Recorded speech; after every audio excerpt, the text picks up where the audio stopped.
ಸ್ವಲ್ಪ ಹುಷಾರಿದೆ. Viral fever ಅಂತ ಹೇಳ್ತೀನಿ, ಕ್ಲೈಮೇಟ್ ರಿಕವರ್ ಆಗ್ತದೆ.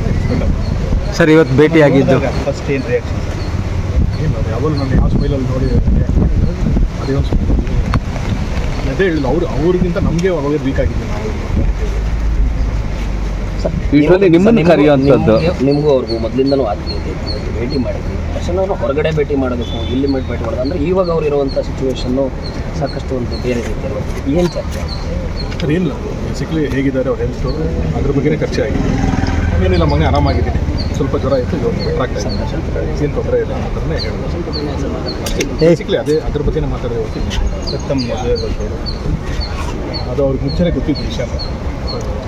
ಅದು ನನ್ನ ಮನಸ್ಸಲ್ಲಿ ತೊಡಗಾಟ ಇತ್ತು. ಅವರು ಯಾವುದೇ ಕಾರಣಕ್ಕೂ ಡೇಟ್ ಚೇಂಜ್ ಮಾಡಬಾರ್ದು, ಏನಿದೆ ನಾವೇ ತೊಂದರೆ ಮಾಡಬಾರ್ದು, ಬರ್ತಿಕ್ಕೆ ಆರಾಮಾಗಿ ಅಂತಲೇ ಅವ್ರು ನಾವು ಹೇಳಿದ್ವು ಸರ್. ನಮಗೆ ಅವ್ರೇನು ತಪ್ಪು ಮಾಡಿಲ್ಲ ಅನ್ನೋದು ನಾವು ನಂಬಿಕೆನಲ್ಲೇ ಇದೆ.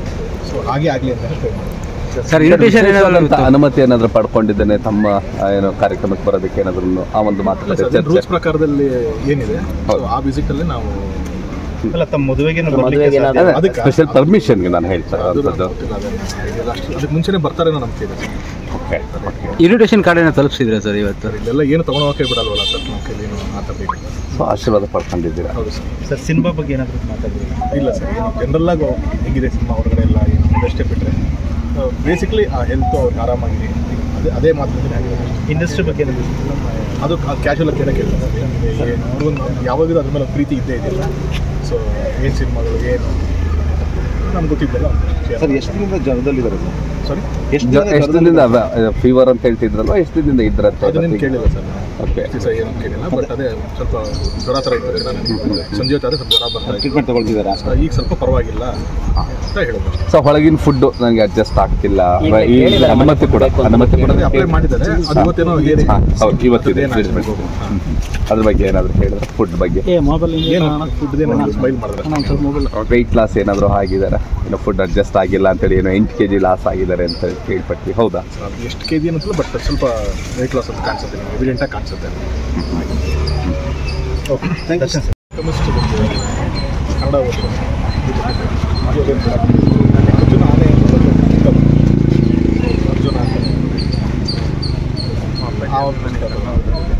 ಎರಡೇ ಏನು ಸರ್ ಆಲ್ಮೋಸ್ಟ್ ಆಗಿದ್ರಲ್ಲ, ಏನು ಕಾನ್ಸೆಪ್ಟ್? ಅಂದರೆ ಅದೊಂದು ಲೈಫ್ ಜರ್ನಿ ಬಗ್ಗೆ ಫಿಲಾಸಫಿ ಇದೆ. ಅದಕ್ಕೆ ಏನು ಒಳಗಡೆ ಚಿಕ್ಕ ಮೋಟಿವೇಶನ್ ಆಗುತ್ತೆ ಲೈಫ್ ಬಗ್ಗೆ.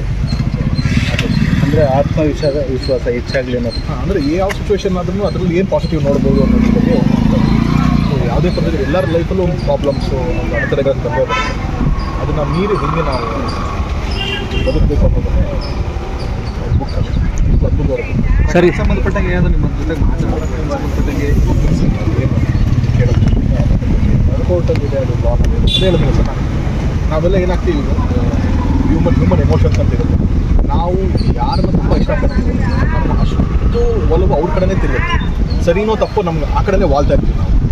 ಅದು ಸರಿನೇ ತಪ್ಪು ಅದು ನಾವು ಅನಲೈಸ್ ಮಾಡಲ್ಲ. ಅದಕ್ಕೆ ಅಂತ ನಮ್ಮ ಮೇಲೆ ಲಾ ಇರೋದು, ಅದು ಕರೆಕ್ಟಾಗಿ ನೋಡುತ್ತೆ. ಏನಿದ್ರು ಅದು ಕರೆಕ್ಟಾಗಿ ಡಿಸಿಷನ್ ತಗೊಳ್ಳೋದು. ಸೊ ಅದನ್ನು ಬಿಟ್ಬಿಟ್ಟು ನಾವು ನಮ್ದು ಏನಿದೆ ಅಷ್ಟೇ ನಾವು. ಸರಿ, ನೀವು ಹೇಳಿದಾಗೆ ಪ್ರಕರಣ ನ್ಯಾಯಾಲಯದಲ್ಲಿದೆ, ಆದರೂ ಕೂಡ ಇಲ್ಲ ಒಂದು ಕಡೆ ಪ್ರಶ್ನೆ ಅಪರಾಧಿ ಸ್ಥಾನದಲ್ಲಿ ನೋಡ್ತಿದ್ದಾರೆ ಅಂತ ಅನ್ಸುತ್ತೆ ನಿಮಗೆ? ಗೊತ್ತಿಲ್ಲ, ನನಗೆ ಅದೇ ಹೇಳ್ತೀನಿ. ಇವಾಗ ಹೊರಗಡೆಯಿಂದ ಎಲ್ಲ ಪರ್ಸ್ಪೆಕ್ಟಿವ್ ಒಂದೊಂದು ಥರ ಇರುತ್ತೆ ಸರ್. ನಾನು ನನ್ನ ಪರ್ಸ್ಪೆಕ್ಟಿವ್ ಮಾತ್ರ ಹೇಳ್ಬೋದು, ನನಗೆ ಏನು ಅನಿಸಿದೆ ಅನ್ನೋದು ಮಾತ್ರ ನಾನು ಹೇಳ್ಬೋದು. ಇನ್ನು ಹೊರಗಡೆ ಯಾರ್ಯಾರು ಏನೇನು ಅದ್ರ ಬಗ್ಗೆ ಯೋಚನೆ ಮಾಡ್ತಾರೆ ಏನು ಅನ್ನೋದ್ರ ಬಗ್ಗೆ ನಾನು ಹೇಳೋಕ್ಕಾಗಲ್ಲ. ಒಂದು ಪ್ರೊಜೆಕ್ಟ್ ಮಾಡೋರು ಒಂದೊಂದು ಥರ ಪ್ರೊಜೆಕ್ಟ್ ಮಾಡ್ಬೋದು. ಸರಿನೂ ಇರುತ್ತೆ, ಇನ್ಸ್ಟೆಂಟ್ ಅಂತಲ್ಲ. ಅವ್ರು ಹೊರಗಡೆ ಇದ್ದಾಗಲೂ ಕೂಡ ಆ ಥರ ಎರಡೂ ಥರ ಫೇಸ್ ಮಾಡಿದ್ದಾರೆ. ಸೊ ಅದೇನು ಹೊಸದಲ್ಲ. ಬಟ್ ನಾವು ಹೇಳೋದು ಅದೊಂದು ಜೊತೆಗೆ ಒಡನಾಟ ಇದ್ದವರಾಗಿ ಅವ್ರು ಏನು ತಪ್ಪು ಮಾಡಿರಲ್ಲ, ಕ್ಲೀನಾಗಿ ಆಚೆ ಬಲ್ಲ. Thank you very much sir. Madam ಜೊತೆ ಇದಿದೆ 5 ಜನ ಪರ್ಮಿಷನ್. ನಾನು ತುಂಬ ಒಂದು ಆಲ್ಮೋಸ್ಟ್ 2 ವೀಕ್ಸಿಂದ ಟ್ರೈ ಮಾಡಿದೆ. ಫಸ್ಟ್ ಫ್ಯಾಮಿಲಿ ಇದೆಲ್ಲ ಆಗಬೇಕಾಗಿತ್ತು.